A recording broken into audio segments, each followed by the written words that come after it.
As word of King Aerys' erratic and troubling behavior spread throughout the Seven Kingdoms, Lord Rickard Stark continued to serve his king faithfully as Warden of the North.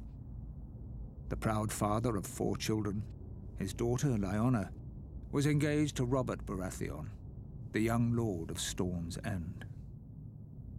Centuries of peace between the North and the Iron Throne ended the day Rhaegar Targaryen, Prince of Dragonstone, abducted Lyanna.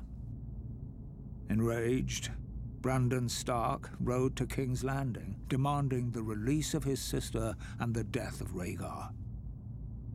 Aerys arrested him for treason and called his father to come to the capital to ransom him. When Lord Rickard complied, Aerys, now utterly mad, arrested him for treason as well. Lord Rickard demanded a trial by combat. Aerys declared fire the champion of House Targaryen and had Lord Rickard suspended from the rafters of the throne room while pyromancers lit a blaze beneath him. As he burned, Brandon was brought into the throne room. A leather cord attached to a strangulation device was wrapped around his neck. Aerys told Brandon his father was a dead man, but there was a chance to save him.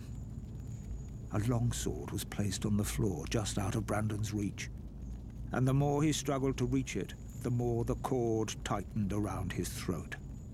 Brandon Stark strangled himself trying to free his father, who was roasted alive in his own armor. The entire court stood and watched this atrocity take place. Sir Jaime Lannister and the Kingsguard among them. The Mad King was reported to have laughed hysterically as these 2 noble men were tortured and brutally killed before him.